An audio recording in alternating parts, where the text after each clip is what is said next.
Hi guys, welcome back to my channel. So আজকে আমি নিয়ে এসেছি Little Stranger by Lee Rivers, the Wave of Silence ডুয়েটের part 1। এরপরে রয়েছে লিটল লায়ার। তো এই বইটা আমি এক সপ্তাহের মধ্যে পড়ে শেষ করেছি। এই বইটা বিশাল পরিমাণে ডার্ক, তাবু, 18+, স্মার্টি, স্পাইসে ভরপুর। বইটার 4 ভাগের 3 ভাগই হচ্ছে স্পাইস, বুঝতেই পারছো। তো এই বইটা নিয়ে অনেক মিক্স রিভিউস ছিল। কারোর পছন্দ হয়নি, কারোর পছন্দ হয়েছে। অবভিয়াসলি এটা যার যার পার্সোনাল অপিনিয়ন, বাট আমার স্টোরিটা ভালোই লেগেছে। হ্যাঁ, প্লট লাইন আছে, বাট প্লট লাইনটা একটু উইক, খুব স্ট্রং প্লট লাইন নয়, একটু উইক। সেটিংসটা কিছু জিনিস এমন রয়েছে যেগুলো ভালো লাগবে না, মানে পড়লে তোমরা কোয়েশ্চেন করতে পারো যে তোমার এটা পছন্দ, তুমি মেন্টালি স্টেবল নও, এরকম কিছু।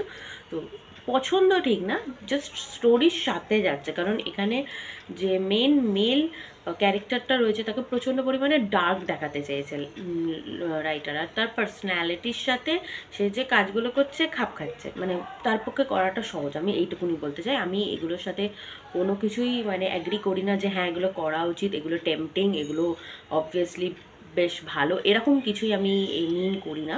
তো আমি জানি না লেখিকার নামটা আমি ঠিকঠাক প্রনাউন্স করলাম কিনা, বাট যাই হোক, এই বইটার ট্যাগলাইন হচ্ছে owning her is all he ever wanted, she betrayed him and now he wants revenge against the sister who became his forbidden obsession the second he laid eyes on her. After she sends him to prison for years, he is free and ready to haunt her. Everything about Olivia belongs to Malachi Weiss, her mind, her body, her soul, her fear, her pain. On Halloween night, he can no longer lurk in the shadows. All he has left to own is her heart, even if he needs to take it. তো বইটার back cover থেকে পড়েই তোমরা বুঝতে পারছো যে এই বইটার সেটিংটা হচ্ছে স্টেপ ব্রাদার আর স্টেপ সিস্টারকে নিয়ে, মানে স্টেপ ব্রাদার অ্যান্ড সিস্টার যে রিলেশনশিপটা সে তার উপরে। তো অবভিয়াসলি ডার্ক রোম্যান্স। তো বইটার স্টোরিতে অলিভিয়া আর মালাচি এদের দুজনকে একটা ফ্যামিলি এরা অ্যাডপ্ট করে। একটা ফ্যামিলি রয়েছে যে ফ্যামিলির মধ্যে যারা বেসিক্যালি লয়ার, এবং যে সমস্ত বাচ্চারা ছোটোবেলায় চাইল্ড মলেস্টের শিকার হয়, চাইল্ড মলেস্টেশন বা অন্য কোনো ডার্ক কোনো পাস্টের শিকার হয়, সেই সব বাচ্চাদেরকে এরা রেস্কিউ করে নিজেদের ফ্যামিলিতে রাখে, ফস্টার ফ্যামিলিতে। তো সেই রকমই অলিভিয়া একটা ফ্যামিলিতে থাকতো, এবং ওই ফ্যামিলি পরে মালাচিকে অ্যাডাপ্ট করে। তো মালাচি প্রথম থেকেই না, যখন থেকে ওকে অ্যাডাপ্ট করেছে 7 বছর বয়স থেকেই বিশাল পরিমাণে ক্রিপি ভাইবস, ডার্ক ভাইবস দিচ্ছে। আর যবে থেকে ও অলিভিয়াকে দেখেছে ওই ছোটো বয়স থেকেই ও মার্ক করে নিয়েছে যে অলিভিয়া ও। তো অবভিয়াসলি দুজনে একসাথে থাকতে থাকতে step brother and step sister just মুখেই, বাট দুজনে দুজনের প্রতি ফিলিংস ডেভেলপ হয়ে যায়। এবং এই যে ডার্ক জিনিসটা যেটা সোসাইটি মেনে নেবে না, অবভিয়াসলি ওদের দেশে, বাইরের দেশে এটাকে নিয়ে এত ভাবা হয় না। ইভেন অনেক এফএফ রয়েছে, ফ্যানফিক্স রয়েছে স্টেপ ব্রাদার স্টেপ সিবলিংয়ের, যাই হোক। তো সেটা নিয়ে দেখানো হচ্ছে যে এরা কনসার্ন, বাবা মা মেনে নেবে না, ফ্যামিলি মেনে নেবে না। তার উপরে মালাচি বিশাল পরিমাণে রিপালসিভ, মানে ও কখন কী করে নেবে আনহিঞ্জ টাইপের, ওর কোনো ঠিক নেই। ও মানুষকে খুন করার আগে দুবার ভাববে না। ইভেন অলিভিয়ার সাথে জাস্ট একজন কথা বলেছে বলে ও তার মাথা ফাটিয়ে ফেলেছিল, এইরকম টাইপের পজেসিভ। অনেক রিভিউয়ারের এই বিহেভিংটা মালাচির পছন্দ হয়নি, বিকজ স্ট্যান্ডার্ড জেড মেডোজ আছে, যাই হোক। তো অ্যাকচুয়ালি সব যে মানে হিরোগুলো হবে একই রকমের হবে, ডার্ক রোম্যান্সও হয় না, এক একটা লেখকের স্টাইল এক এক রকমের হয়, আমার যেটা মনে হচ্ছে।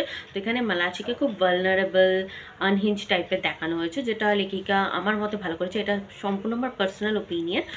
বইটা খুব একটা বেশি মোটা না। তো যাই হোক, এইখান থেকে এনাদের মানে এই মালাচি আর অলিভিয়ার রিলেশনশিপটা খুব আপ অ্যান্ড ডাউনে চলতে থাকে, দুজনেই দুজনের ফিলিংস নিয়ে মারাত্মক কনফিউজ।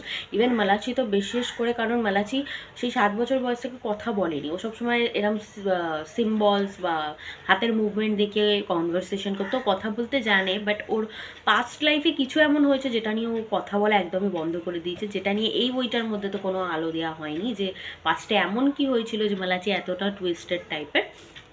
তো যাই হোক, স্টোরিটা এরকম চলতে থাকে, এবং এমন কিছু হয় যার জন্য মালাচিকে জেলে যেতে হয়, এবং ওর অ্যাগেনস্টে টেস্টিফাই, মানে ওর অ্যাগেনস্টে সাক্ষী অলিভিয়া নিজেই দেয়। আর এখানে একটা জিনিস বলবো, অলিভিয়া একটু সেলফিশ, একটু না অনেকটাই সেলফিশ। অলিভিয়া যতটা মালাচি নিজেকে নিয়ে কনফিউজ, মালাচির প্রবলেমসগুলো আমরা দেখতে পাচ্ছি, অলিভিয়া তার তুলনায় অনেকটা ক্লিয়ার, বাট অলিভিয়াও এখানে ওর অ্যাডভান্টেজ নিয়েছে, এইটুকুনি আমি বলতে পারবো। তো ওভারঅল জেল থেকে বেরিয়ে মালাচি ওকে হান্ট ডাউন করে, ওকে পানিশমেন্ট দেয়, যেগুলো বলা এখানে যাবে না, তোমরা নিজেরাই পড়ে নিও। কিন্তু তারপরে অলিভিয়া ওকে ক্ষমা করে দেয়, বিকজ ও মনে করে যে এটা ও ডিজার্ভ করে, যেহেতু ওর বিরুদ্ধে সাক্ষী দিয়েছিল। আর এখানে দেখতে পাই যে অলিভিয়ার বিয়ে হতে চলেছে, বাট ওর বিয়ে ছেড়ে ও মালাচিকেই চুজ করে, এবং তারপর থেকে লিটল লায়ারটা মেবি স্টার্ট হবে। এবং ওটার সেটিংটা আমার যতদূর মনে হচ্ছে, আমি অ্যামাজনের এতে প্রিভিউটা পড়েছি, ওর যার সাথে বিয়ে ঠিক হয়েছে তারা বোধহয় এদের দুজনকে একসাথে থাকতে দেবে না, এরকম কিছু স্টোরি।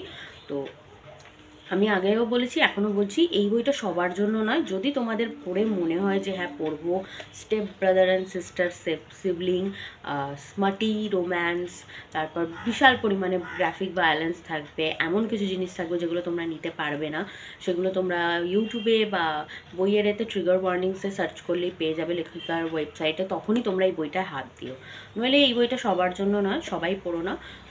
আমার মোটামুটি মানে আমার অ্যাজ এ বই হিসাবে ভালো লেগেছে, আমি বইটাকে পড়ে শেষ করেছি, কারণ ডার্ক রোম্যান্স এমন একটা জনরা একবার পড়লে তুমি আর ফেরত যেতে পারবে না, আরও পড়তে ইচ্ছে করবে। তো এটা ডার্ক আছে। লরেন বেলের যে বইটা ছিল না, ক্যাপচার্ড, ওটার মতনই এর মধ্যেও কিছু সিচুয়েশন, মানে ওর মতনই না, মানে ওইরকম লেভেলেরই কিছুটা ডার্ক এই বইটা। তো ওভারঅল বইটা আমি আমার মতে যারা খুবই ডার্ক রোম্যান্সের গভীরে পড়তে চাও তাদের পক্ষে এই বইটা সুটেবল হবে, আর যারা বিগিনার বা যারা এতটা বেশি ডার্ক কন্টেন্ট নিতে অনিচ্ছুক তারা নিও না। আর এই বইটা এখনও বলছি, step brother and step sibling পুরো থিমটা, ডার্ক রোম্যান্স, 18+ চ্যাপ্টার, স্মার্টি, তোমরা কোনো আইডিয়াল ট্রু লাভ এই জিনিসটার মধ্যে পাবে না। এটা লেখাই হয়েছে ডার্ক রোম্যান্স রিডার্সের জন্য।